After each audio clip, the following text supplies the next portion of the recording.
Salut la famille, comment vous allez? J'espère que vous allez bien par la grâce de Dieu. Moi aussi je me porte à merveille.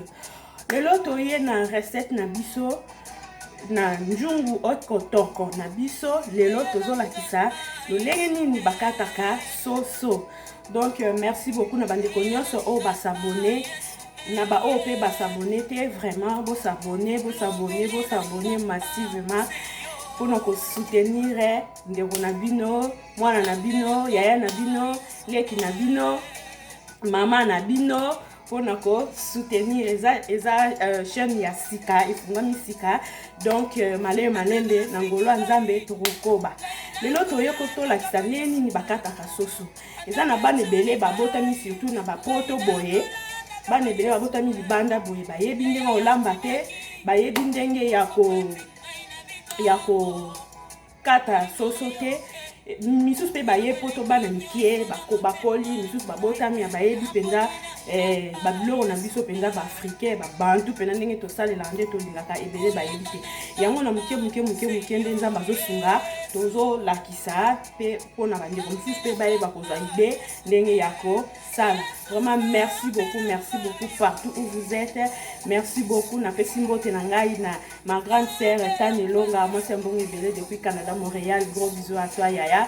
Mbote lisusu na ngai na Dorcas Ntsakala, ma copine Dorcas Ntsakala, de gros bisous à toi. Ma mbote na ngai lisusu na ma tante maman Emily Mando, là où tu es, de gros bisous à toi. Passons maintenant à notre recette, comment couper les poulets. Voilà notre poulet. Notre poulet est là. Ça c'est mon couteau. Voilà. Donc poulet nangai. Ngana kokata mo penza te que ba morceau ndeti biso na kigne to kataka soso 12 morceaux. Ngana okata penza bongo te mais po eza trop mikie. Na okata pe bongo te mais na ko lakisa nenga babandelaka likolo na biso banana likolo osangisi likolo na mupende okati yango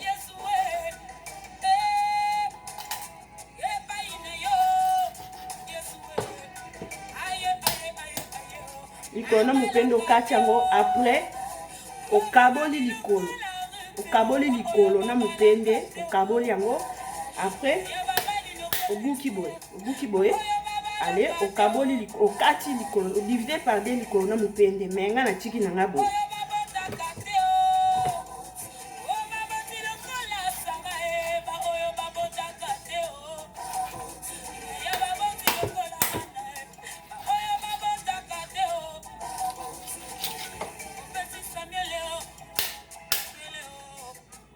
Foko pani na obuka boye po likolo soso na njungu eza mo mukuse ezala so obuki boye te likolo soso ezala esala mulai koma mulai mais so obuki boye esala mo mukuse moi sala mo bien so obuki boye so otiki bongo ima mulai mulai.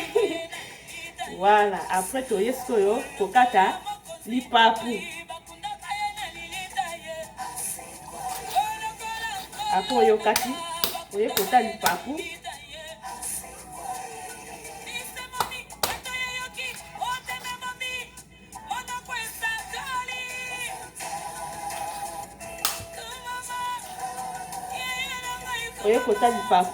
na biso yango oyo osimbi boye okaboli otie mwa nzela mo na katikati ya lipapu po ngumba lipapu ya soso na njungu ezalaka ya kongumba boye ezalaka boye te ka ndenge okati ale otiki ka bongo otie mwa nzela na katikati ongumbi yango ongumbi lipapu.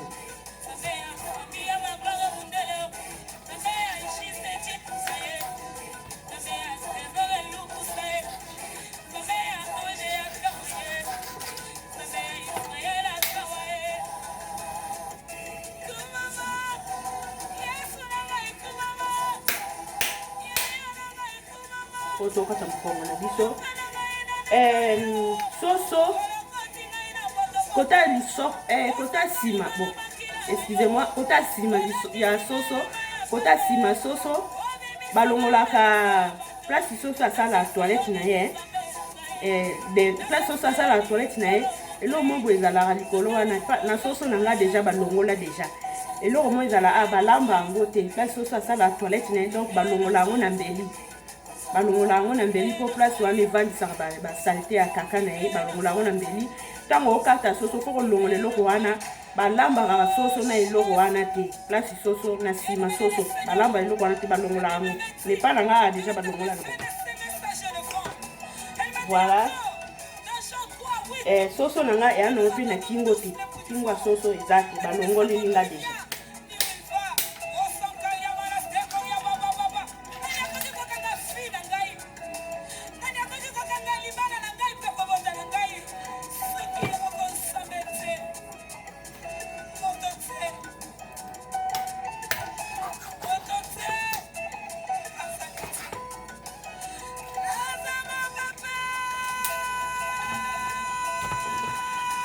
donc c'est ça mpona okata soso obanda na likolo ya Judith Kitiki ma copine Judith Kitiki, de gros bisous à toi, big up à toi ma chérie. Elle sous na oyo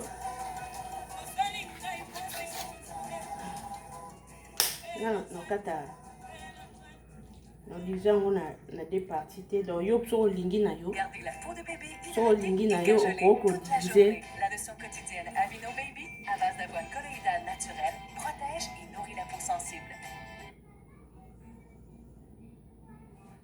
So lingi na yo oko diviser na so na yo okabo likolo na mopende okabo limenga ngana ko ngana okata te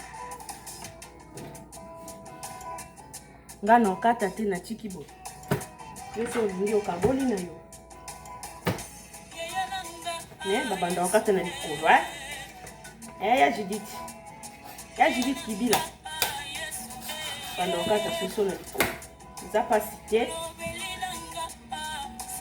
eza nango pasi te so oyo lingi bon tokata boya mpona olakisa bato nde bakata okaboli likolo na mopende ozwi likolo ale obuki yango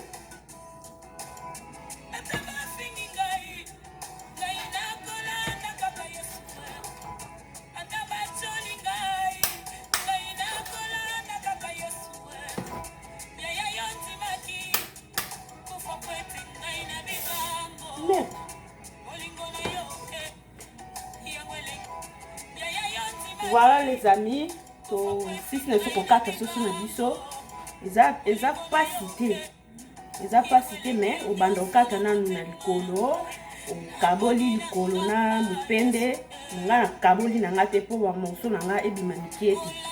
Na kaboli ki na tiki bongo mupende na likolo. Merci beaucoup. N'hésitez pas à vous abonner massivement. Que le Seigneur nous protège. On se revoit à la prochaine vidéo. Portez-vous bien.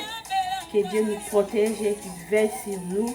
Big up à toutes les personnes qui sont abonnées à notre chaîne Miss Elongation. Même vous pouvez s'abonner. Vraiment, n'hésitez pas à faire ça. Abonnez pour nous soutenir nouveau chaîne Nabiso. Toujours partager mieux surtout la Miss Elongation. Toujours partager mieux toujours partager côté cuisine, côté esthétique, côté coiffure, côté astuce. Donc mieux surtout toujours partager. Abonnez-vous massivement. On se revoit à la prochaine vidéo. Bye bye.